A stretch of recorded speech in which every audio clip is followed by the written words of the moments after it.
Hi, my name is Amy Doherty, and I am a mum to two beautiful boys, Mason and Noah. Mason is 6, Noah is 4, and they are both autistic. I am an advocate for autism and inclusion, and that is what my talk is going to be centred around today. I am delighted to be part of the World Leaders Summit, and I could not think of a more appropriate time for this to be happening with everything going on in the world. I think the coming together of so many different characters from all over the globe is pretty special, and to be doing it on International Women's Day is even better. Um, this talk today is obviously for my two boys, Mason and Noah. This is for you, and the talk title is Two Autistic Children and a Mum That Believes in Miracles, and I hope that you enjoy it. If you know one autistic person, you know one autistic person. No two individuals are the same, everyone with their own special gifts, special qualities, and special magic. My two boys are no different. Mason is my 6-year-old, the boss of the two for sure. Mason is the most hilarious guy in the room. Mason's latest craze is car logos, car models, basically anything involving cars. Some would say Mason is obsessed. In our home, we say he's just an expert. Mason never stops talking. I mean never. From the minute Mason opens his eyes until Mason closes his eyes, it's a non-stop talking train in the form of a curly-headed, handsome little person. Mason is seriously smart, sometimes too smart. You won't get anything past him. I know this all too well. Noah is my 4-year-old, the quieter one who lets his older brother take the lead. Noah loves his alphabet, counting, and shapes. Noah used to be non-verbal, only up until these past few months. Now he says, "Mummy," sings lots of songs, tells me all his shapes, and recites his alphabet. Noah can read any word out loud that you write down on his Etch-a-Sketch. Noah is also seriously smart. Noah loves to dance and play forts underneath our blanket at home. He'll grab my hand and say, "Mummy," and underneath we go into our own imaginary world. My boys, two very special boys with two very amazing gifts. I am so proud to be their mum, even prouder that I never gave up hope. It's very easy when your child is non-verbal or having horrendous meltdowns to feel isolated and alone. But my message to all you fellow parents of autistic children is this: we got this. Our children are going to change the world. How society views them, how society adapts, and we will make sure of it, together. I found that when Noah reached free and was still non-verbal, when I mentioned this to anyone, they would almost give me a shoulder to cry on. At least you understand his non-verbal cues. He doesn't need to talk. You can see it in his eyes. Or, he's a bit late on to grasp talking now. Yes, I could work with his non-verbal cues. Yes, I could tell everything from his big, beautiful blue eyes, but I never gave up hope. Finding Noah's voice was always going to happen. It wasn't a question. Noah found his voice. To other parents, hearing your 4-year-old son sing the theme tune to Paw Patrol wouldn't really get you going like it gets me going. When Noah starts singing, I act like he's just performed at the Grammys after winning in front of millions. No joke. I'm one of those mums. Yes, the really uncool ones, and I'm here for it. What I want to talk about today is labels and the word normal. Let's start with the latter. Why do we have this idea in our minds of what normal is? What even is normal? Who first came up with what was accepted to be normal? And who is to say that our idea of normal isn't actually normal? That's a lot of normals in there. As a mother of two autistic boys, normal doesn't exist in our home. In our home, the only thing that exists is magic and embracing the gift of you. Do we, before we leave our kids off to school, say, "Have a great normal day," or "Go on, son, go be normal"? The answer to that is no. Yet, when you're a parent of an autistic child, you're told to make sure your child is more normal. Not by everybody, but some. I don't follow that rule. In fact, I'm the mum who says, "Keep being you and don't ever stop that." We all need to stop with this idea of normal and what that means. We need to start embracing one another for all our individual qualities and what that brings to the table. If we were all built the same way, how boring would life be? How boring would the world be? It's funny to me that I ever thought I would have a normal child, whatever that means. I'm not saying there won't be challenges along the way. There already has been some. But I am saying that I hate the fear and stigma that society has attached to autism. My sons are simply different, not less, and I wouldn't have them any other way. Now, on to my point about labels. I don't believe that a child, or an adult for that matter, should be labelled or put into a group or a box just because their brain works in another way to, again, the normal. Autism has such a label and such an immediate judgment. Is autism to be feared? Is autism to be celebrated? What about both? I'm ashamed to say that initially when the doctor first diagnosed Mason and Noah, I was angry and confused, not because they were autistic, but because on some education documents they were referred to as severe.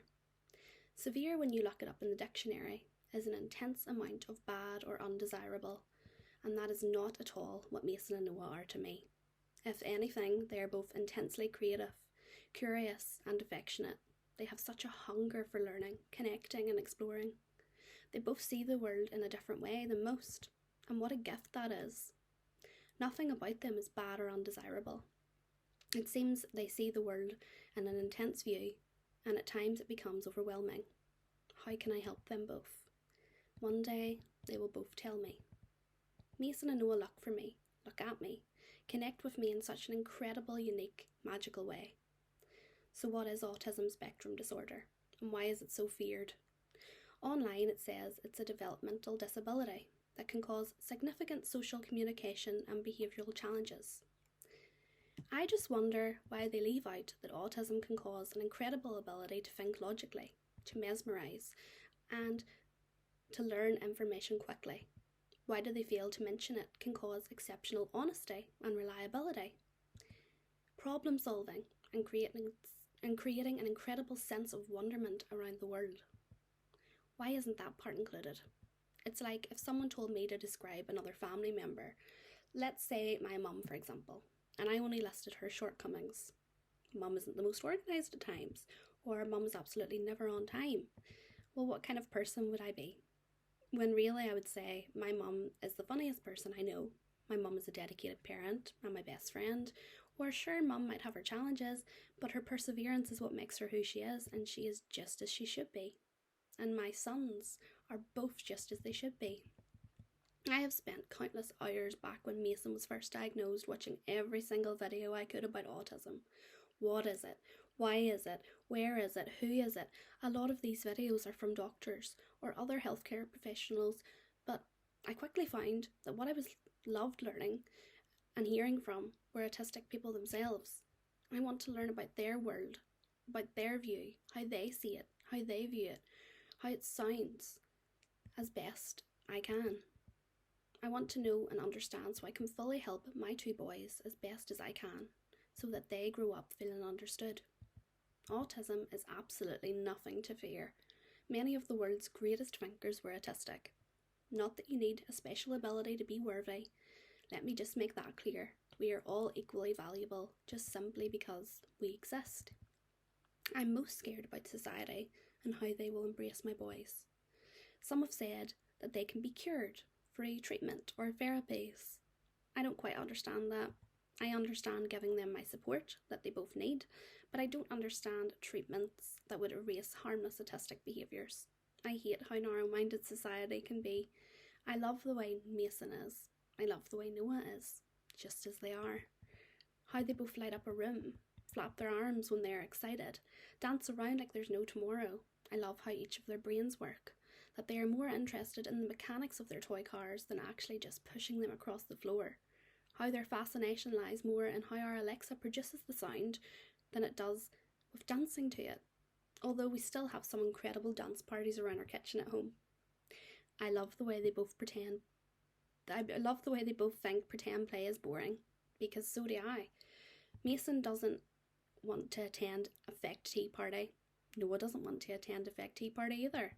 To drink out of a plastic cup full of air, they would rather drink an actual cup of juice. I get that. A brush is not a sword to them, it's just a brush. And that's that. Most kids at 6 years old, when asked who their superhero is, would say Batman or Spider-Man. Mason's is Elon Musk. In fact, we have a cardboard cutout of him in our playroom. I love how Mason randomly shouts passing car logos and gets so excited when he sees his favourite ones. Obviously Tesla. I love how Noah will randomly start reading his Pete the Cat bedtime story from memory alone. Any place, any time. We could be out for lunch and we'll hear the story of Pete the Cat.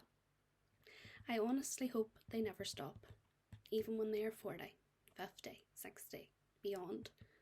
I still have so much to learn. I know that. So do my boys, but I want to try and meet them halfway, learning how their world works while teaching them about mine. I want them to feel joy, appreciated, accepted for exactly who they were meant to be. My point is that labels and trying to define normal should just be done away with. I know that this is a much harder thing to just say than actually doing it. I will always be a voice and an advocate for this, as it's something that is so close to my heart. To even be part of the tiniest change, well, I want to do that. Before I had Mason and Noah, I would never have opened my eyes to any of this. But as I always say, every family should have a Mason or a Noah. They bring more to life than I can ever put into words, and I will be forever grateful to them both for shaping me into a better woman and opening not only my eyes, but my heart too. For those who don't relate to this talk, I would ask you this.